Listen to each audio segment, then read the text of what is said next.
Tak, ako si sa mala? Opýtal sa detko, keď vzal knihu. Dnes si čítal o jednom starom strome v Pipinej záhrade. Bol to neobyčajný strom, v kmeni mal dieru, v ktorej sa okrem iného rodili napríklad malinovky alebo iné zaujímavé veci. Nič sa mu už nemohlo vyrovnať. Bol síce iba požičaný, ale aj to bolo lepšie ako nič. Nakoniec ho mávala iba cez deň. Detko tvrdí, že psíkovi by bolo v noci smutno za svojím domovom. Podľa Kláry sa však skôr bál, že Ani začne rodiť, on nebude vedieť, čo robiť. Chlapi vraj pri pôrode zvyčajne prepadnú panike, aspoň to tak tvrdil ocko, keď po ňom Ema chcela, aby bol pri pôrode ich bábätka. Myslíš, že mi Ema niekedy dovolí mať psíka? Opýtala sa. Ja by som to zvládla. Klára poboskala Ani na ňufáčik. Viem si veľmi starostlivá, pochválil ju detko, ktorý si dobre všímal, ako sa psíkovi venuje. A aké máte plány na zajtra? Opäť sa budete hrať na doktorov? Zajtra sa plánujem vypraviť do džungle. Klárou prebehlo vzrušenie. A môžem zobrať aj Románku a Radka? Môžeš, súhlasil detko a položil fajku na stôl. Idem zaniesť psíka k babke Valike. Hneď som späť.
Tak máme tu jasného víťaza, Mišel víťaz.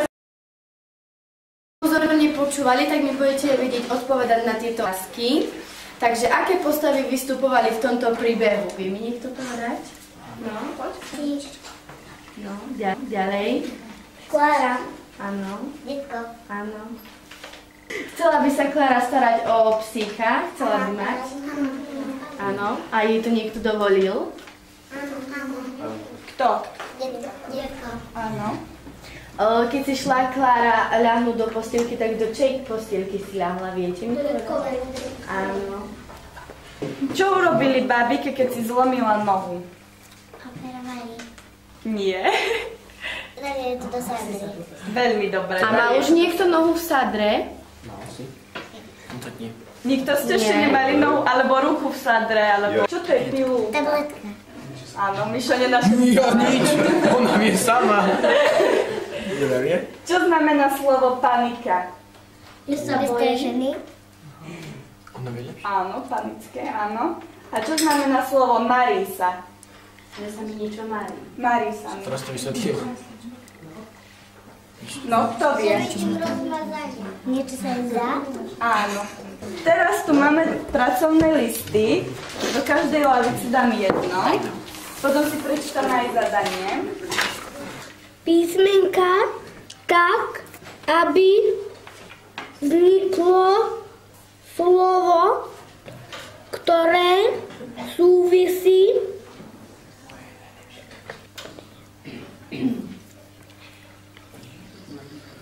No. Zapísala si? No vidíš, a teraz ideme zase odzadu. No, tu máme D, E. Čo by to bolo byť? Máme tu D, E, D, K, O. Čo by to bolo byť?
udelujeme za aktívnu prácu na hodine slovenského jazyka M.K. Michalíkovej. Zatlieskame jej.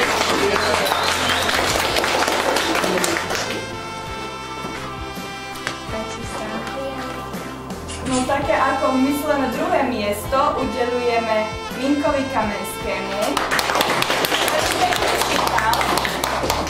Super, gratulujem, dostal sa k nej.